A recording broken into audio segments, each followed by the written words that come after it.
But you know what isn't 90 minutes? Yeah. The audiobook of Star Wars Allegiance by Timothy Zahn. Yes. So continuing my journey through Star Wars expanded universe novels from Timothy Zahn. A couple of weeks ago, I talked about Survivor's Quest.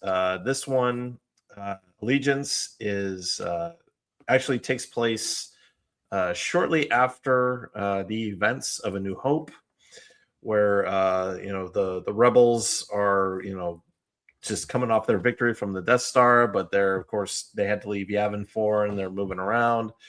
Um, and the opening of the book, they're on a planet called Teardrop, and there Han, Luke, and Chewie are evacuating all of the rebels from there. But just as they do, a Star Destroyer arrives, but they're able to kind of like, Han's able to like talk his way out of it. Um, and But as such, all the rebels leave. But of course, that's not enough for the ISB agent that is on board the Star Destroyer. Now, for those of you who aren't familiar with Star Wars lore, ISB, that's the Imperial Security Bureau. And they're basically like the SS of the Empire. And they they land on Teardrop, but of course there are no rebels there. It's all civilians, but the ISB guy says no, they're still rebels. We need to kill them all. And so they all get massacred. But then you have these 5 stormtroopers who start to question like what it is they're actually doing. Being stormtroopers, they joined the Empire to be, to restore order to the galaxy, and I just wanted to pay for college. right, yeah, exactly. We also learned that one of the stormtroopers, his name is Laron. He was actually intentionally missing his shots so that he wouldn't actually shoot anybody. But unfortunately, which I think J.J. Abrams might have, may have seen that. Hold on. Let's be fair here. I can't imagine J.J. Abrams actually reading a book. Oh, good point. Good point. Yeah. No. But somebody might have described it to him. Oh, yeah, maybe. Yeah. But yeah. So the ISB agent is wise to that, and so he threatens to just summarily execute Laron right then and there. But then Laron's instincts and training kick in, and then he ends up killing the ISB agent. And of course, as he does this, it's all witnessed by his 4 friends, Grave, Marcross, Brightwater, and Quiller. And so all 5 of them are like, okay, well, what do we do now? And they just decide, okay, well, we got to get out of here. So they steal the ISB agent's ship and they make a clean escape. And so then they're trying to figure out like, okay, well, how do we, what do we do from here? And so as they go along trying to, as they're on the run, they keep running afoul of these this pirate gang called the Blood Scarns. And of course, it's not just the stormtroopers that are, of course, then they end up calling themselves the Hand of Judgment. And so, but they're not the only ones going who keep running into the Blood Scarns. You've also got Han, Luke, and Chewie end up looking into them as well.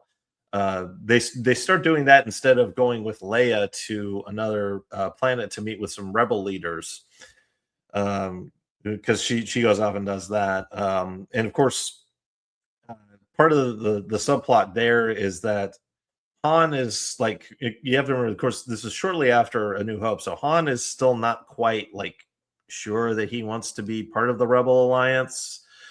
He's just like, okay, what's my role here? What am I supposed to do? And of course, he's no fan of Mon Mothma or General Riken. He's just like, he thinks Mon Mothma is like a bureaucrat, which she kind of was. Yeah. The God, the thought in my head, the Elizabeth Warren of the rebellion just popped into my head. That is the most unfair comparison I can possibly think of. Yeah. Oh man. Ooh. I don't think That's more Holdo, I guess. Yeah. No, that's Holdo. Yeah. Mon Mothma, I would say more like I'd say Margaret Thatcher. Yeah. Yeah. But although I don't know how Lucas or anybody else would feel about that comparison, but yeah. So It's then like pottery; it rhymes. respect party, yeah. But then also you have Mara Jade, who she's just starting out her career as the Emperor's Hand. She infiltrates a party with this governor. And then she finds out that this imperial governor is actually embezzling funds from the empire.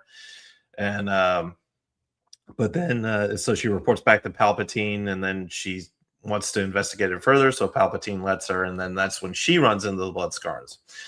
So you've got all of these these three different groups of people all kind of, or I guess four groups of people all converging into one big set piece near the end of the book.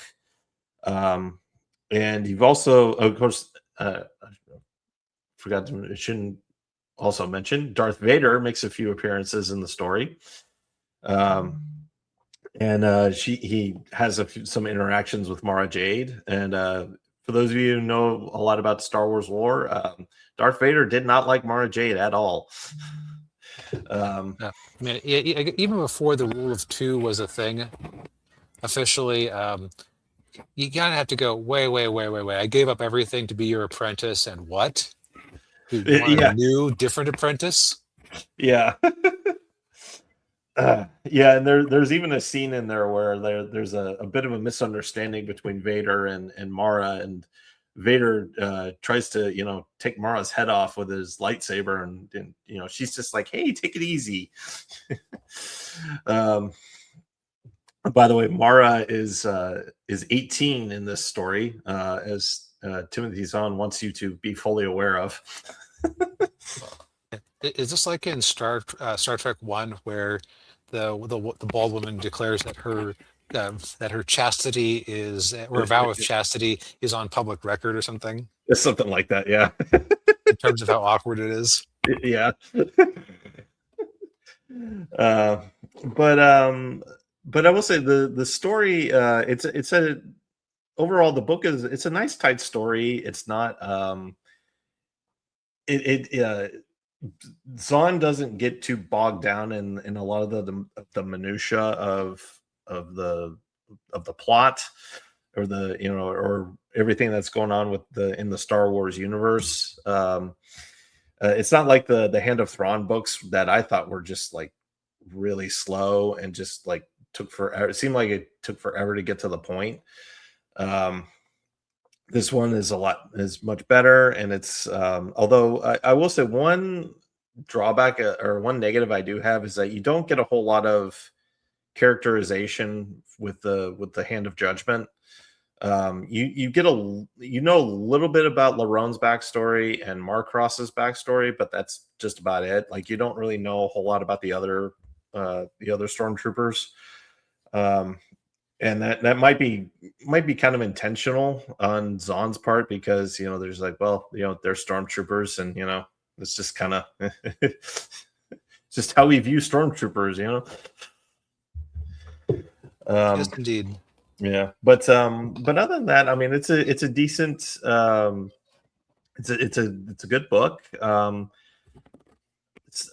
don't know, it's no Thrawn trilogy, obviously, or right. Well, it's a side story that sounds like it knows that it's a side story, and so it sounds like they do a pretty decent job of investing you in characters who can actually like die, because they're not pivotal characters who will ever appear again. Right, exactly. Yeah. Yeah, the other thing too, I would have actually I do think there was like a sequel to this book. I don't think Zahn wrote it, or he might have written it. I don't know. But I guess Mara does reunite with the Hand of Judgment, because at the end of the book, she does work with them. And then I guess she works with them again later on. But I actually would have been kind of cool to have more stories with her in these stormtroopers. But but yeah, it's I mean, again, I'd recommend it, especially if you like Star Wars, and if you haven't really had a chance to delve into the expanded universe. Definitely would start doing that, especially, and start with Timothy Zahn's books. Those are kind of like the gold standard of the expanded universe. By the way, apologies if you can hear a bunch of shouting in the backgrounds. I have some neighbor kids playing around outside. Yeah, it's all right. Yeah, I'm familiar with that myself. Yeah, but yeah, currently you can get this audiobook wherever you get your audiobooks. Audible, Apple, all those good places.